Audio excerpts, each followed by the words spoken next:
Hey everybody, today we're looking at a Jetson Pro e-bike. The way you know this is a Pro is it's got the pedals for pedal assist so that you can get like 30 miles on a range. Now the issue with this specific e-bike is this throttle. The throttle's kind of one of the first things that goes out, and so this video will mainly be how to replace it with an aftermarket. So once you turn it on, you'll see it's fully charged,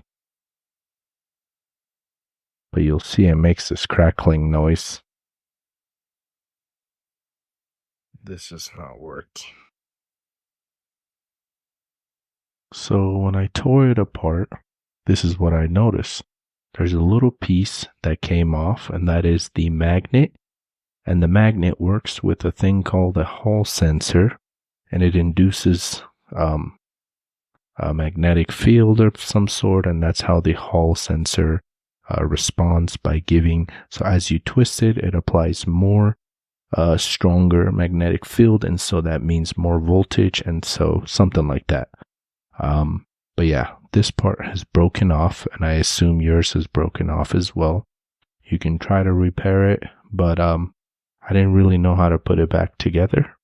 And so what I did is I just bought the aftermarket throttle. I'll put the link in the bio down at the description section. So just take a look, and I'll also put the wiring diagram. So this is the Hall sensor, D49E. And then this is what the inside looks like. So the button is a press type, so once you press it, it comes right back up. And then the Hall sensor has, it looks like it's connected to the red wire coming from the controller, the black ground wire, and then also a green wire. And then from there, the ground is also connected to that little LED display for how much battery percentage you have left. And the red looks like it is connected to the yellow.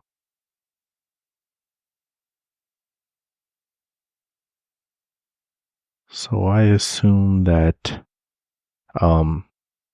nothing here is broken, and that just that little magnet plastic portion, when you twist it a little too hard, it broke off. So it's kind of cheaply made. I'm just gonna go ahead and put an aftermarket throttle on here.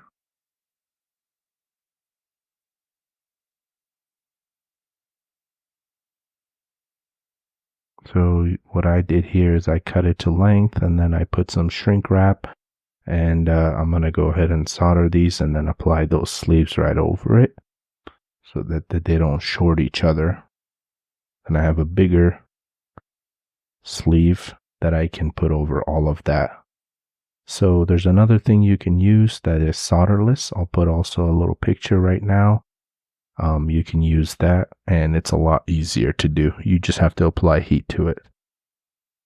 So I didn't get a chance to show it in action, but it does work if you follow my wiring diagram that I provided earlier. It's also on the Throttle's Amazon links as part of a picture as well. So as long as you wire it that way, it will work correctly. So this button is a press down, so what that means, so when you press it, it stays down, depressed. It's not like the original where when you press it, it comes back up. So to get around that, to turn on your headlight, you have to press it, but not let it click in. So you press it and you hold it for 4 seconds, and that will turn on your headlight. And then while you're riding it, when you apply throttle, you can click it, and you can let it stay depressed, and it will hold that speed. Or what you can do is you can just press it and then unpress it again. And so it's a little tricky since it's not an exact replacement, but it still works perfectly fine. It shows you the battery capacity. Like I said, for the headlight, you just have to press it, but not all the way, and hold it for 4 seconds. And to hold the speed, you you can just press it a little bit or just depress it all the way and then unpress it.